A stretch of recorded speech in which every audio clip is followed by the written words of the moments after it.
Hi, today I'll be making Pollo Asado from more or less from scratch. What you'll need is a good marinade. I like Chef Marito. He also makes a good carne asada marinade. The liquid one especially is good.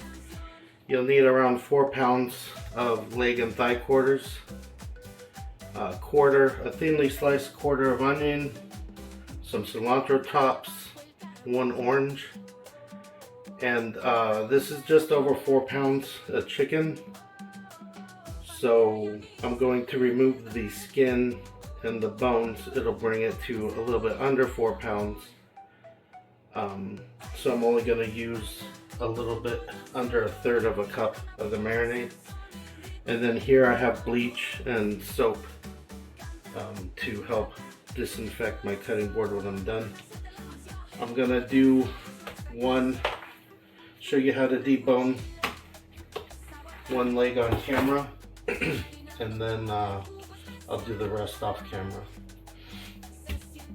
So they left some of the backbone on it, looks like. You need a very sharp knife, and I'm gonna start by just pulling all the skin off. I'm gonna save the skin and the bones. I'll roast them and make a broth, but just get your hands underneath and kind of pull them off. Wearing gloves is highly recommended.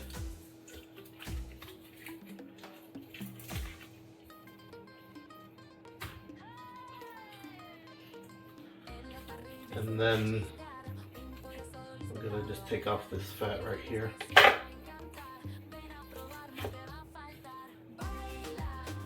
And this bit of backbone here kind of threw me for a loop. Maybe it's a hip bone, but either way I wasn't expecting it.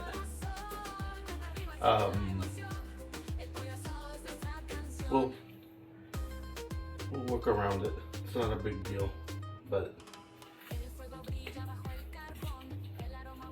let me trim off some of the fat here.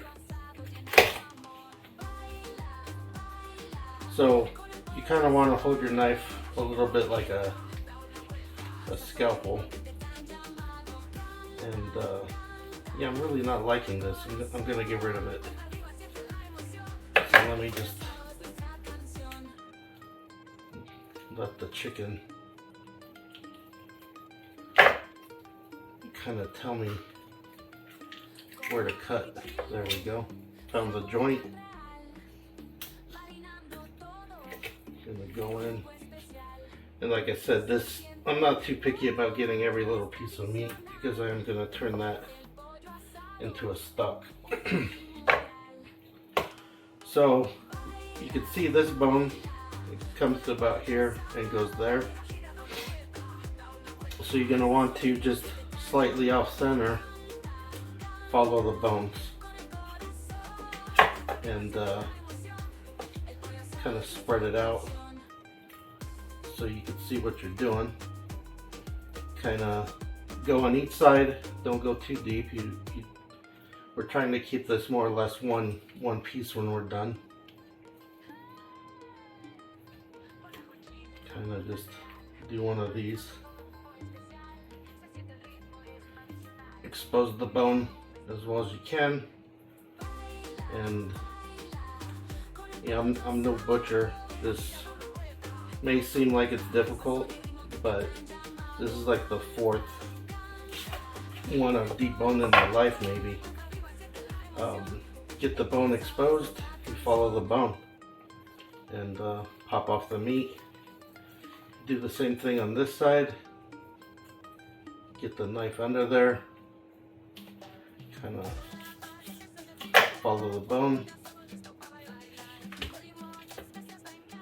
You're going to want to tease a little more meat away from here, the joint.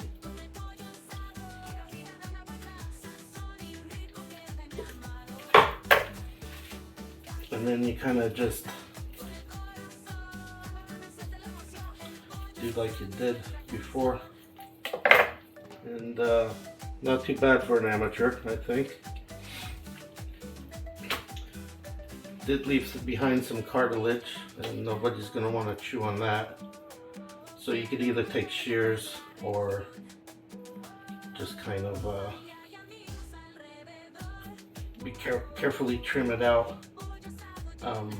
If you leave the skin on, that's a great process to make stuffed. You could pound out the meat and then just stuff it afterward. But yeah, just you trim up these little tendons from the leg. You don't want that, they're not pleasant. And then trim off any excess fat and any little pieces of cartilage.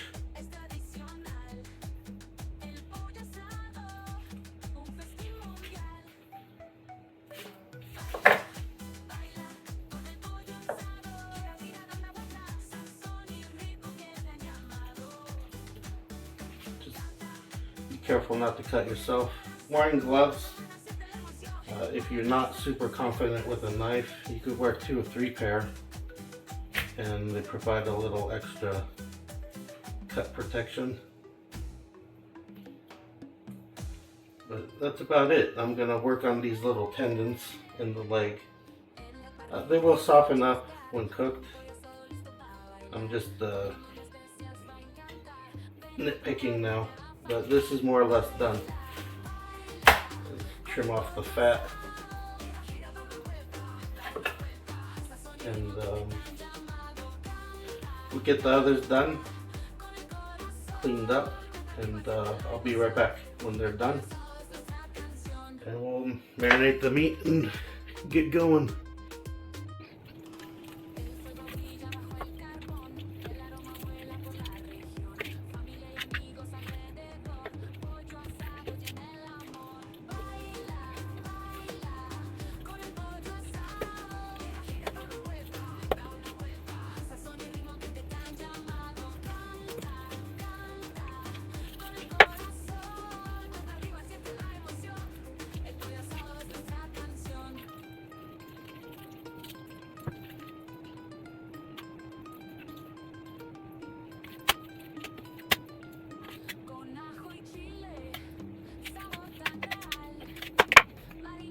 One thing I did not mention is you're probably familiar with the leg having a little bone right here, and you want to try to leave that guy on when you trim the meat off.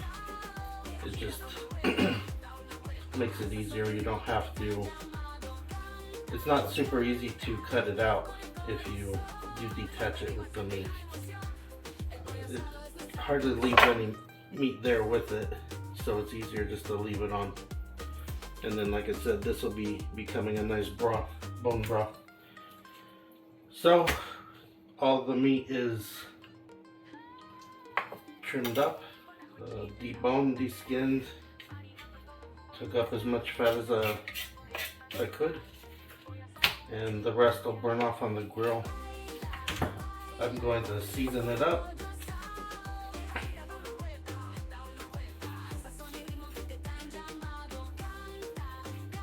And you don't have to be super careful with the seasoning. It's gonna have liquid and it's all going in a Ziploc anyway. But I do want to have decent coverage on all sides.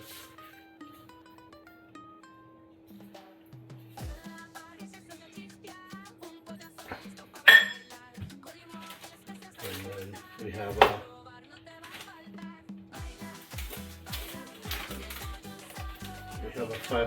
a 1 gallon Ziploc.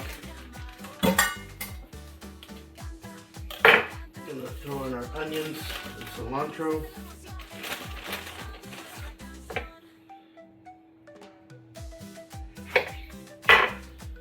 Squeeze the orange in the bag.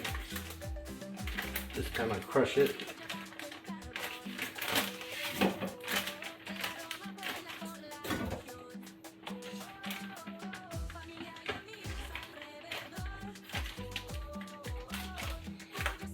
you could leave the skin in there. It's not a problem. And then I like to use the orange juice. It just brightens it up. You have to add water to the marinade anyway. This way we're getting extra flavor. Just kind of mix everything up, and you're going to want to let that go in the fridge for at least 10 minutes. But from my experience, longer is better. So I accidentally put this on the cutting board, so I'm going to wipe it down, give it a good rinse with my bleach mixture, bleach and soap, and then I'll put that on a plate in the fridge in case it leaks. This can be baked, but it's best grilled. It's been 24 hours in the fridge. My chicken's been marinating. The barbecue is heating up, and I'm gonna get that out there and cook it up. Like I said, you can do this in the oven. I just prefer it on the grill. It adds a little more flavor and less cleanup. You don't have to scrub a pan or anything. So I'll see you in a bit. As mentioned, the chicken can be either baked in the oven or cooked on the barbecue. I'm gonna do a combination of both. Basically gonna do a reverse sear.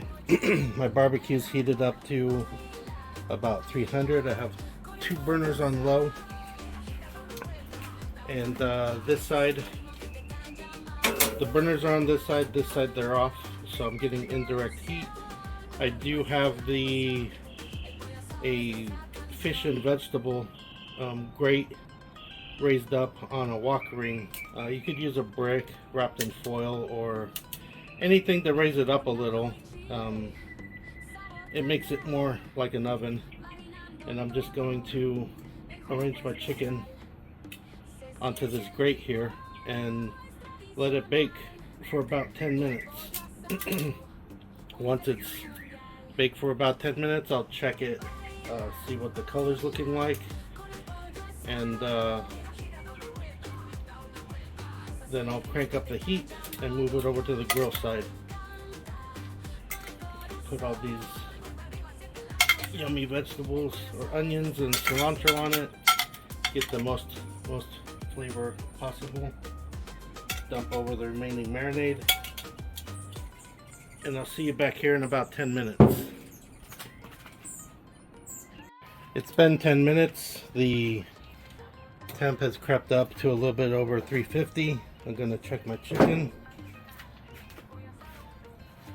It's still looking good. Starting to change color a little bit.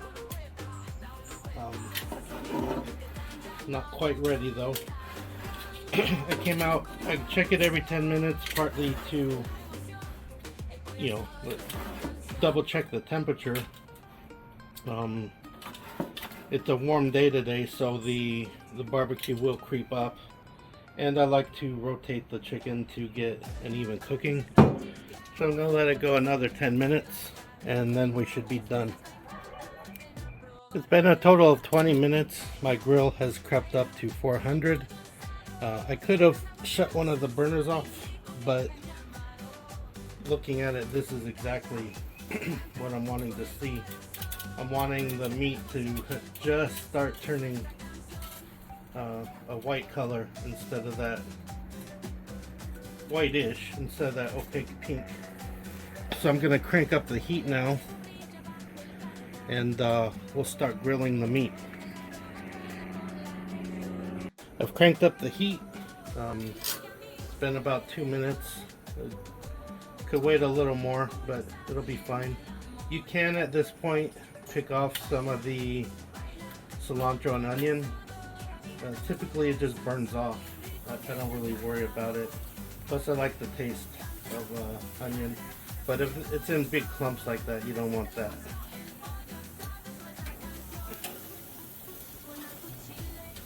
So the You can just cook it straight on the barbecue or in the oven.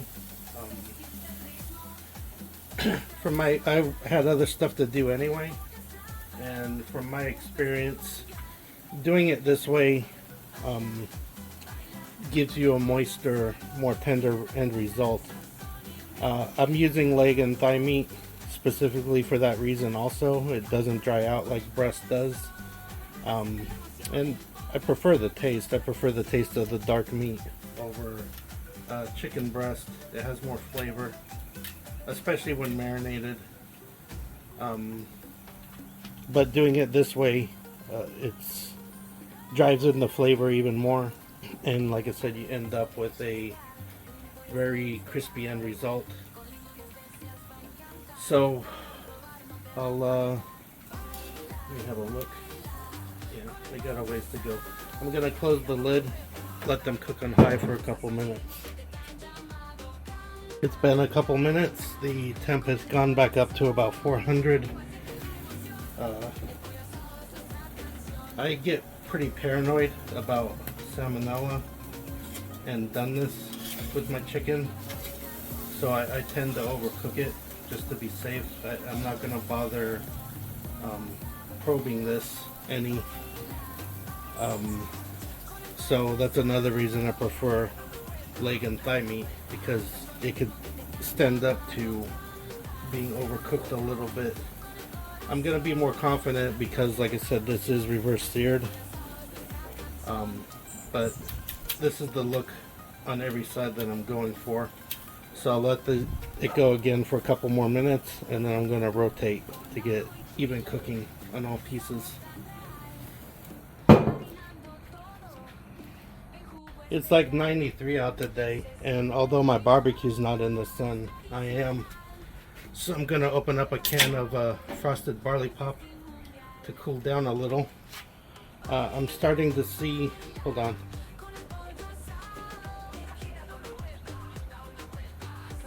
Oh. I'm starting to see some wisps of smoke come out from the sides of the barbecue. They're probably not visible on camera, but that's usually a good indication of when it's time to flip. Yeah, so these are looking beautiful. So I'm going to rotate them because pretty much every barbecue in the world has hot spots. And like I said, I want to make sure my chicken's done, and I want even cooking. So I'll repeat this process a couple more times and they'll be done.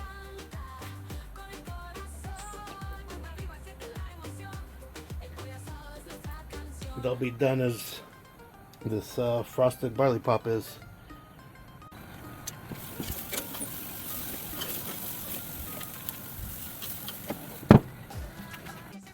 A piece accidentally fell off when I was flipping them and landed in my mouth, and boy, they're good.